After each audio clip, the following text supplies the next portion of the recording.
If you told a champion to fight at that hydrated weight that they checked the day of the fight, you tell a guy to compete at that weight, and sometimes you see things change. He tell you you're crazy. Can't give up that disadvantage or that advantage.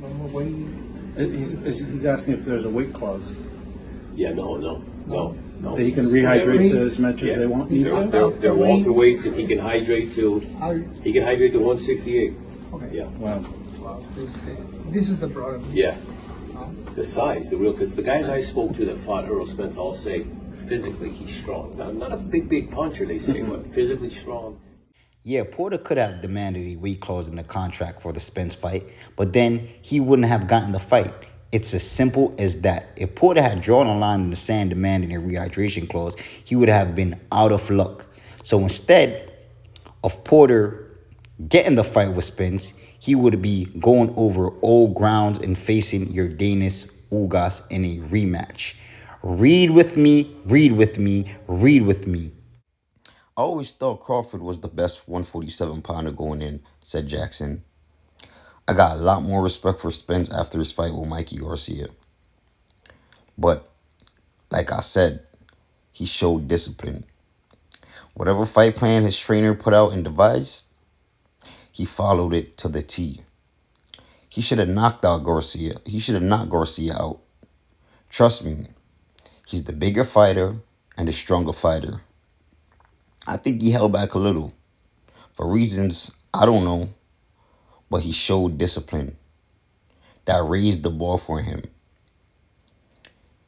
In this fight here with Porter, he was exposed in a couple of things. Sleep, man. What do you mean? Wants to go first?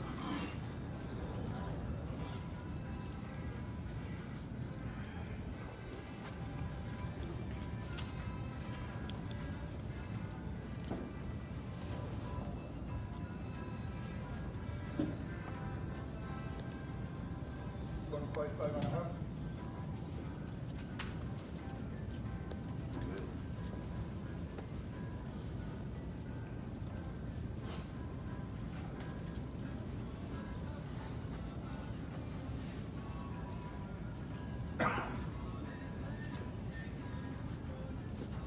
Fight 2. How you doing, Coach? Good morning. That was the quickest second day weigh-in in the history of boxing. In and out.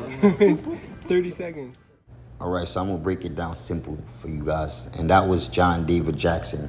For those who don't know who's John David Jackson, he was a former champion, right? Around like the late 1980s and the early 1990s, right? He held the WBA junior middleweight for like 5 years, right? And he held the WBA middleweight for like a year, right? And he's also former trainer of Clarissa Shields, Sergey Kovalev, Kimbo Slice, Bernard Hopkins, Shea Mosley, and the list goes on. So he was basically explaining what's going on with the Sean Porter and the Errol Spence Jr. situation. And you guys see it yourselves, right? If Sean Porter would have put rehydration clause on the Errol Spence Jr. fight, he was never gonna get that fight, right? He was never gonna get that fight. Like it's over. Like he was never gonna get that fight. And Sean Porter knew if he put a rehydration clause on Errol Spence Jr., he was never gonna get that fight. So you guys are telling me that Errol Spence Jr. having the weight advantage, it doesn't mean everything to this man, right? Everything to this man. And I'm going to tell y'all this, right? I'm the only YouTuber that comes with solid information. Like nothing that I say is bullshit. Everything that I say is solid information. Solid as a fucking rock. Everything that I say is solid information. I don't make lies. All I give y'all is articles. I give y'all words from these fighters. I make these fighters hang themselves with their own words, right? And this is solid information that Sean Porter could not demand the rehydration clause. If he would have demanded the rehydration clause on Errol Spence Jr., he was never going to get that fight. He would have to go and rematch Yordenis Ugas, right? So I'm going to address the Mikey Garcia situation. You seen how he said that Mikey Garcia, he thought that Terrence Bud Crawford was the best fighter out of Errol Spence Jr. and Terrence Bud Crawford, and Errol Spence Jr. He shocked him the way how he was able to box Mikey Garcia, and he felt that he was supposed to knock Mikey Garcia out. And then I showed you guys the video of the second weigh-in when, like I said, when you have a rehydration clause, you gotta do a weigh-in like right before the fight. You feel me? The day of the fight. So Errol Spence Jr. and Mikey Garcia did a rehydration clause. They had a rehydration clause, and Errol Spence Jr. weighed 155 and Mikey Garcia weighed 152. Now you wondering why Errol Spence Jr. couldn't knock Mikey Garcia out, or he didn't, and you felt like he was going easy. That wasn't the case. He didn't have the strength to knock Mikey Garcia out. He couldn't rehydrate to 168. He couldn't do none of that. So he didn't have the strength to knock Mikey Garcia out. Y'all gotta stay with me. He didn't have the strength to knock Mikey Garcia out. He had the strength advantage, obviously, and he's way bigger because Mikey's 5'6" and he's 5'10". Errol got a 7'2" arm reach, and Mikey arm reach is 69. He had the strength and he had the size advantage, but he didn't have the strength to knock him out because he didn't get to rehydrate up to the weight that he wanted to. So Errol Spence Jr. banks on weight advantage, bro. He banks on size advantage. This is what he does. And like I said, I'm going to keep drilling it in you guys' head till you guys understand what's going on in the sport of boxing. Terrence Bud Crawford got to slap a rehydration clause on this man, bro. The fact that Sean Porter wasn't allowed to have a rehydration clause on the fight, and y'all seen how Sean Porter dealt with Errol Spence Jr., y'all know that this is a strategy, bro. This is a strategy. He needs that advantage. And I'm pretty sure if I do my due diligence and I go and I check out the Ugas fight, he didn't have no rehydration clause in the Ugas fight shit either. He didn't have that, bro. The reason why he have it against Mikey is because niggas know that Mikey is small, and if Errol Spence Jr. is supposed to rehydrate up to 168, he would have definitely knocked Mikey Garcia out. He would have definitely knocked Mikey Garcia out. It wouldn't even be no question, bro. So Bud got to slap that rehydration clause on this nigga, bro. He got to slap that shit on him. He's not going to have any advantage. If they get to rehydrate up to 160, Bud probably going to be at least 150 something. So it would be more even.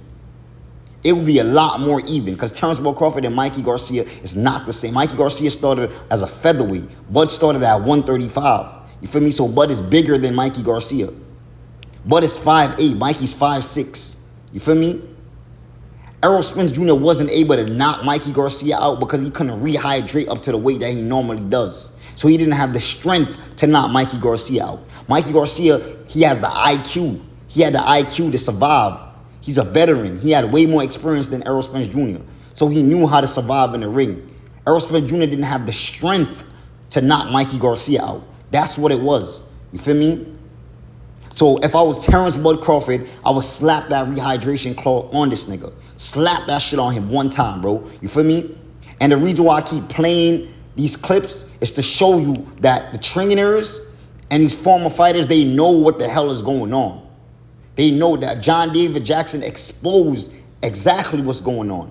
That Sean Porter was never going to get that fight if he put a rehydration clause on Errol Spence Jr. Never was going to get that fight. You heard Nassim Muhammad, former trainer Bernard Hopkins, said it. If these fighters is supposed to check in at their normal weight, there's no way they're going to be able to win. And he alluded to that. Like, shit is going to change. You feel me? So Errol Spence Jr. is aware of this, bro. The boxers, the trainers, all these guys, they're aware of this shit, bro. So that's why Mikey Garcia put that rehydration clause on this man. And with the Manny Pacquiao fight, they were going to put a rehydration clause on his ass too. So this is a strategy that Errol Spence Jr. used to defeat his opponents. People are saying that Errol Spence Jr. wasn't big as Kell Brook. Do you guys want me to prove to y'all that Errol Spence Jr. was bigger than Kell Brook?